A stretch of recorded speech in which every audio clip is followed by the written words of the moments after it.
اعوذ باللہ من الشیطان الرجیم بسم اللہ الرحمن الرحیم قل لو كان البحر مدادا لكلمات ربي لنفد البحر قبل أن تنفد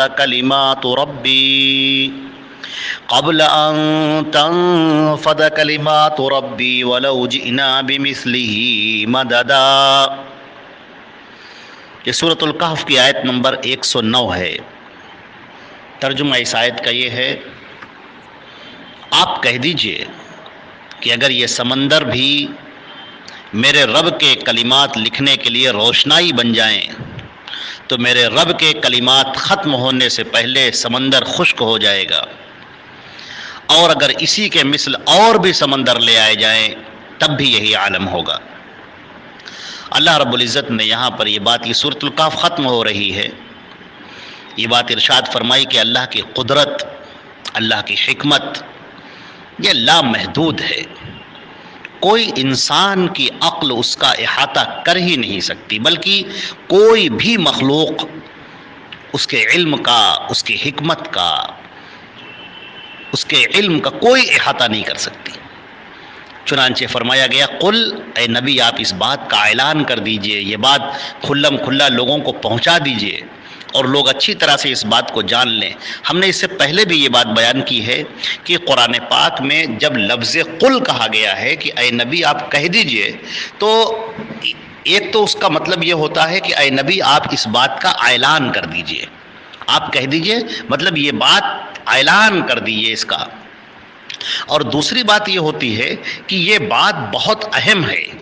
لہذا جتنی اہم بات ہے، بہت زیادہ اہم، اس کے بارے میں کہا جاتا ہے کہ اس کا آپ اعلان کر دیجیے،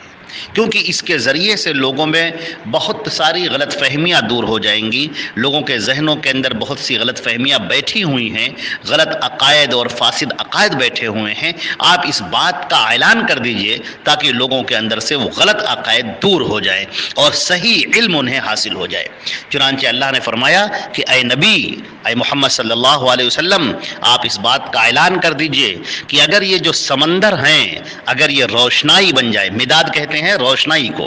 اگر یہ سمندر روشنائی بنا دی جائے، پورا سمندر یہ روشنائی کے جیسا ہو جائے، اور جیسا کہ سورہ لقمان کے اندر جو بات ارشاد فرمائی گئی، سورہ لقمان کے آیت نمبر 27 میں کہ وَلَوْ أَنَّ مَا فِي الْأَرْضِ مِنْ شَجَرَةٍ أَقْلَامٍ، کہ اگر اس روئے زمین پر جتنے درخت ہیں سب کے قلم بنا دیے جائیں۔ آپ ذرا سا سوچیں کہ ایک قلم کتنا بڑا ہوتا ہے جس کو روشنائی میں ڈال کے لکھا جاتا تھا، اور پھر ایک ٹہنی سے نہ معلوم کتنے قلم بن سکتے ہیں، اور ایک درخت سے کتنے قلم بن جائیں گے۔ پھر آپ سوچئے کہ روئے زمین پر جتنے درخت ہیں ان تمام درختوں کو تراش تراش کر ان کے قلم بنائے جائیں تو کس قدر قلموں کا ڈھیر لگ جائے گا۔ اور پھر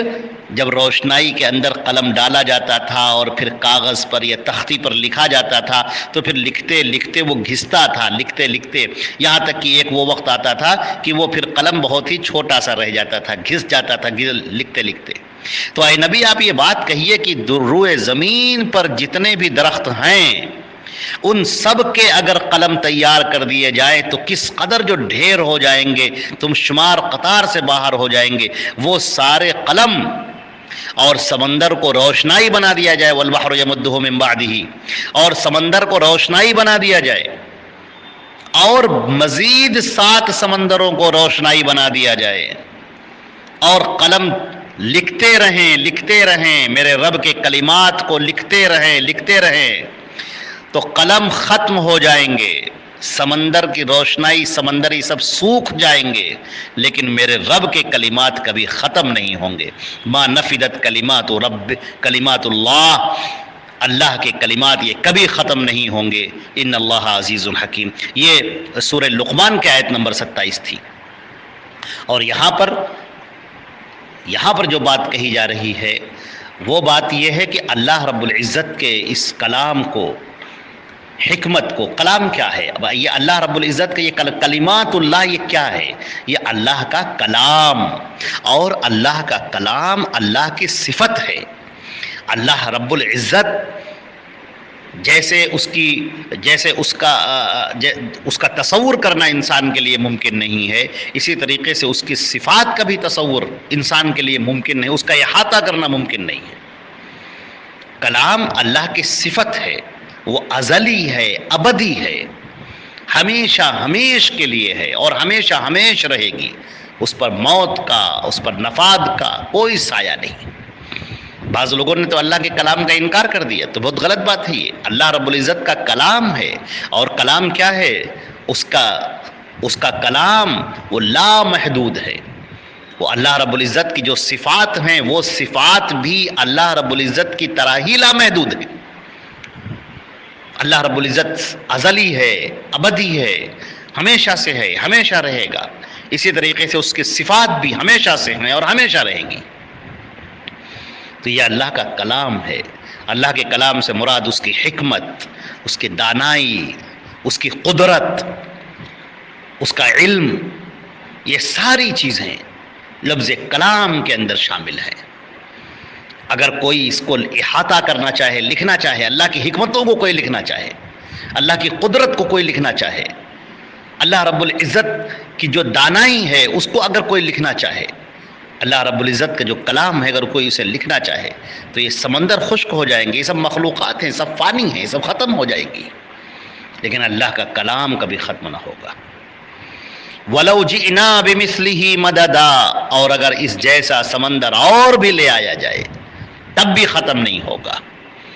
چنانچہ اللہ رب العزت کی یہاں پر یہ بات بیان کی گئی ہے کہ وہ لوگ جو عقلی گھوڑے دوڑاتے ہیں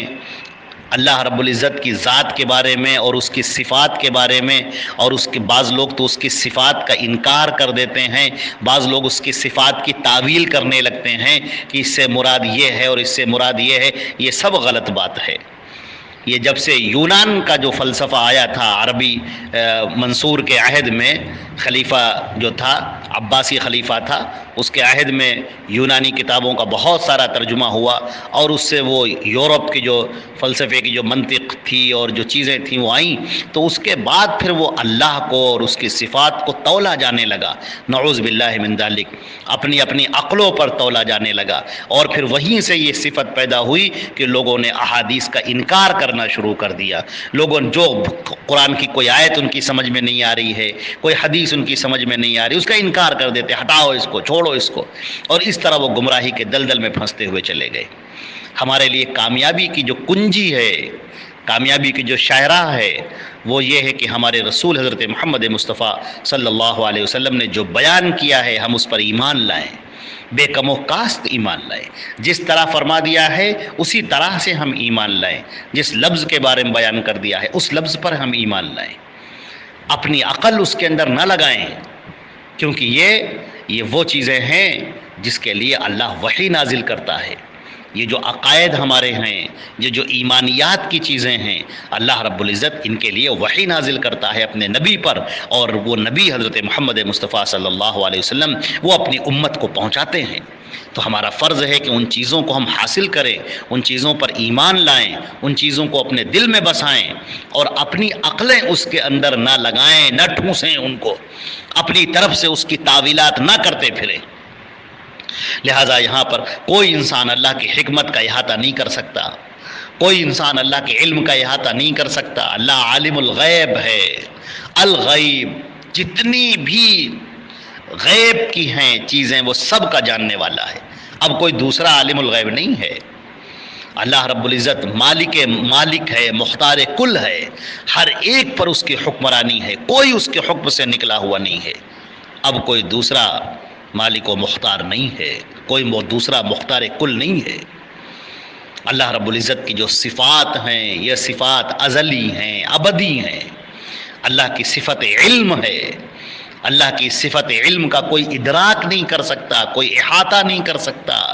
کوئی اس کو محدود نہیں کر سکتا، اس لیے کہ اللہ کا علم لامحدود ہے، انسان کے تصور سے پرے، اس کے خیال سے پرے، اس کی عقل سے پرے یہ چیزیں ہیں۔ چنانچہ اللہ رب العزت نے جو بھی باتیں بتائی ہیں ہم اس پر ایمان لائیں، اور جو باتیں ہمارے عمل سے تعلق رکھتی ہیں ہم اس پر عمل کریں، جہاں پر کوتاہی ہو جائے اللہ کی بارگاہ میں توبہ کریں، استغفار کریں، اور اس طرح ہم یہ جنت کے راستے پر چل پڑیں گے، اللہ کے رضا اور خوشنودی کے راستے پر چل پڑیں گے۔ اور اگر اس میں عقلیں لگا لگا کے بات کی گئی، اللہ کا ہاتھ ہے تو وہ کیسا ہاتھ ہے، اللہ کا پیر ہے تو کیسا پیر ہے، اللہ کی یہ صفت ہے تو پھر کیسی صفت ہے، اور پھر اس کو منطق کے ترازوؤں پر جو تولا جانے لگے، تو پھر آپ سمجھ جائیے کہ گمراہی کا دروازہ کھل گیا،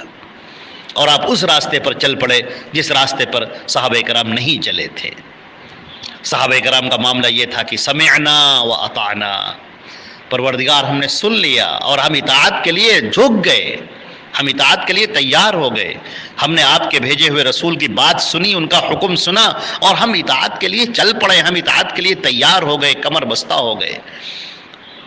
رسول اکرم حضرت محمد مصطفیٰ صلی اللہ علیہ وسلم کی زبان سے لفظ نکلا اور ہم عمل کے لیے تیار ہو گئے۔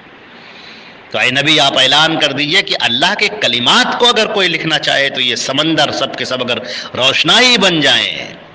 تو بھی میرے رب کی یہ صفت علم، صفت کلام یہ کبھی ختم نہیں ہوگی۔ جو اللہ کی صفت کلام ہے یہ کبھی ختم نہیں ہوگی۔ صفت کلام سے مراد اللہ کا علم، اللہ کی حکمت، اللہ کی قدرت، اللہ کی دانائی، اللہ کے فیصلے، اور اللہ رب العزت کا وسیع علم جس کا کوئی احاطہ نہیں کر سکتا، یہ سب مراد ہے، اور کوئی اس کو لکھ نہیں سکتا، اس کا احاطہ کر ہی نہیں سکتا، کیونکہ مخلوق تو بہرحال محدود ہے، اس کا علم محدود ہے، اس کی طاقت محدود ہے، اور اللہ کا علم اور اس کی صفات سب لامحدود ہے، سب ازلی ہیں، ابدی ہیں۔ اللہ رب العزت ہمیں اپنے فضل و کرم سے ایمان والوں میں سے بنائے، ایمان پر خاتمہ فرمائے، اور اللہ رب العزت اپنے فضل و کرم سے ہمیں جنت الفردوس عطا فرمائے، جہنم سے ہم کو دور رکھے۔ یا اللہ اپنے فضل و کرم سے اپنی تمام صفات پر ہمیں ایمان لانے کی توفیق عطا فرما۔ والسلام علیکم ورحمۃ اللہ۔